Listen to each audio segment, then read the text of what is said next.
আজ আমি অনেক খুশি, কারণ আজ আমার স্বপ্ন পূরণ হয়েছে, আর এর মূল কারণ হচ্ছে তোমরা।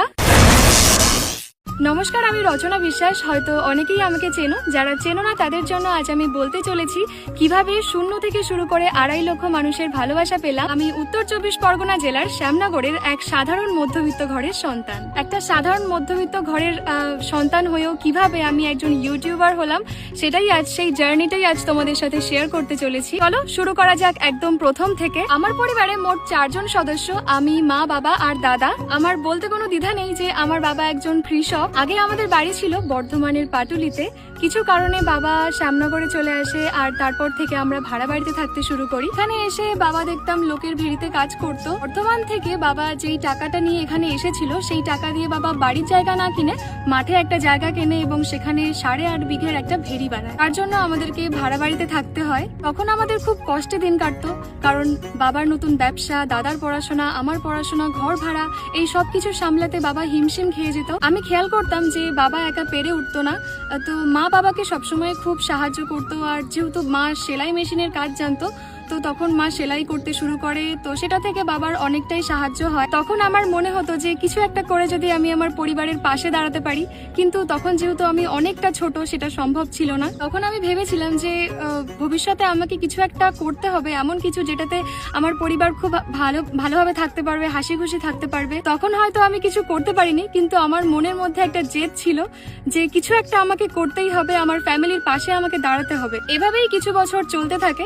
যখন আমার দাদা ফোন কেনে, তখন দেখতাম যে ও ভিডিও করে ইউটিউবে আপলোড করে, বাট তখন আমি এই ইউটিউবের ব্যাপারে আমি কিছুই জানতাম না। ইউটিউব থেকে যে আর্নিং করা যায় সেই ব্যাপারে আমার কোনো ধারণাই ছিল না। তো দাদার চ্যানেলটা বেশি দিন চলে না, কারণ ও কষ্ট করে ভিডিও বানাতো, এডিটও করতো, ভালো করে আপলোড করতো, ভালো হতো ভিডিওগুলো, বাট ও রেগুলারিটি মেনটেন করতো না। মাসে 2-1 ভিডিও দিত, সেটার জন্য দাদা ইউটিউবটাকে ছেড়ে দেয়। দাদার ভিডিওগুলো দেখে দেখে আমারও ভিডিওর প্রতি ইন্টারেস্ট জন্মায়, এবং যখন আমি ফোন কিনি, তারপর আমার দাদা আমাকে একটা ইউটিউবে চ্যানেল ক্রিয়েট করে দেয়। সালটা ছিল 2023-এর 29শে এপ্রিল। হঠাৎ করে আমার মাথায় ভূত চাপে যে আজ থেকে আমি ভিডিও আপলোড করা শুরু করব। আর ইউটিউবিং এর জন্য আমার কাছে মনে হয়েছে যে আমার জন্য ব্লগ ভিডিওই বেস্ট হবে, কারণ ব্লগ এমন একটি কন্টেন্ট যেটা আপনি চাইলে আপনি আপনার ফ্যামিলির সাথে করতে পারেন, আপনার ফ্রেন্ডদের সাথে করতে পারেন, আপনি নিজে একাও করতে পারেন। এবার ব্লগের জন্য সব থেকে বেশি ইম্পর্টেন্ট সেটা হচ্ছে একটা ভালো ফোন বা একটা ক্যামেরা, যেটা আমার কাছে একদমই ছিল না। যাই হোক, কোনোভাবে ম্যানেজ করে আমি একটা iPhone 13 নিই, কিন্তু আমি বুঝতে পারছিলাম না যে কোথা থেকে শুরু করব।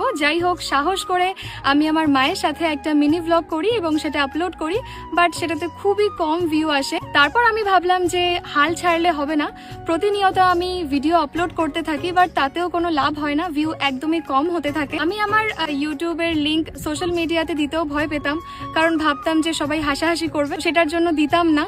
11ই ডিসেম্বর আমি একটা ভিডিও আপলোড করেছিলাম, মানে আমাদের রান্নাঘরে একটা ছোট্ট লেবু গাছ হয়েছিল, সেটাকে আমি নিয়ে আমার একটা ছোট্ট গার্ডেন ছিল সেখানে বসিয়েছিলাম, আর সেই ভিডিওটাতে তোমরা অনেক অনেক ভালোবাসা দিয়েছিলে। তারপর থেকেই আমার সাবস্ক্রাইব বাড়তে শুরু করে, তখন থেকে আমার কনফিডেন্সটা অনেকটা বেড়ে গেল। আর তারপর থেকে আমি ভাবলাম যে এবার থেকে আমাকে ভালো ভালো কন্টেন্ট দিতে হবে, এবং আমি তখন থেকে 2 থেকে 3টে ভিডিও প্রতিদিন আপলোড করতে থাকতাম।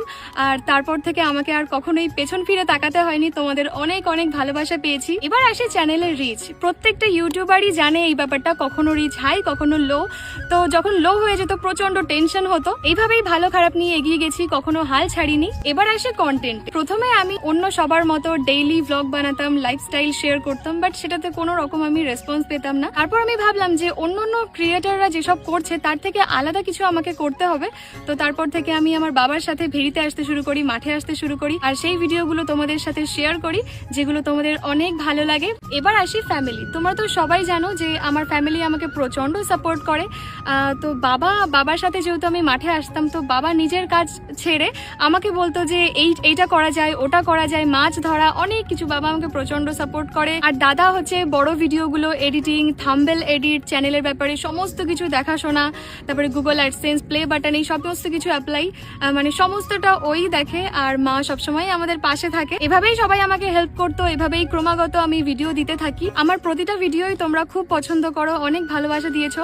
তো এভাবেই আমরা দ্রুত এগোতে পারছিলাম। এভাবেই 10,000, 20,000, 30,000 এইভাবে করতে করতে আজ আমার 2.5 লক্ষ সাবস্ক্রাইবার হয়ে গেছে। এই 2.5 লক্ষ সাবস্ক্রাইবার আমার কাছে শুধু একটা সংখ্যা না, এর পেছনে রয়েছে অনেক কষ্ট, অনেক রাত না ঘুমিয়ে এডিট করা, অনেক দিন বৃষ্টিতে ভেজা, রোদে পোড়া এবং অনেক মানুষের ভালোবাসা। তো এটার জন্য আমি 3টে জিনিসকে ক্রেডিট দিতে চাই। প্রথমত আমার ফ্যামিলি, যেভাবে আমাকে সাহায্য করেছে, সাপোর্ট করেছে।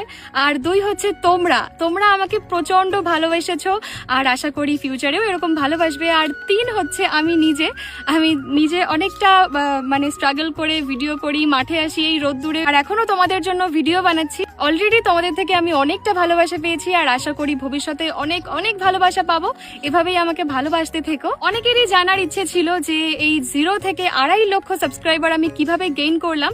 তো এরকম বেশ কিছু পর্বের মাধ্যমে আমি তোমাদের কাছে তুলে ধরার চেষ্টা করলাম। আমি গর্বের সাথে বলতে চলেছি যে আমার ইউটিউব থেকে প্রতি মাসে যে আর্নিং হয় সেটা দিয়ে একটা ফ্যামিলি খুব ভালোভাবেই চলে যেতে পারে। তো যারা ইউটিউবে আসতে চাইছো তারা নির্দ্বিধায় চলে আসতে পারো। একটাই কথা বলবো যে মন দিয়ে কন্টেন্ট বানাও, তুমিও একদিন সাকসেস হবে। কারণ আমার মতো একটা মধ্যবিত্ত ফ্যামিলির মেয়ে হয়ে যদি সাকসেস হতে পারি তাহলে তুমি কেন হবে না? জীবনে কিছু করতে গেলে বাধা তো আসবেই। কিছু মানুষ তোমাকে খারাপ মন্তব্য করবে, এদিকে কান্না দিয়ে সামনের দিকে এগিয়ে যেতে হবে।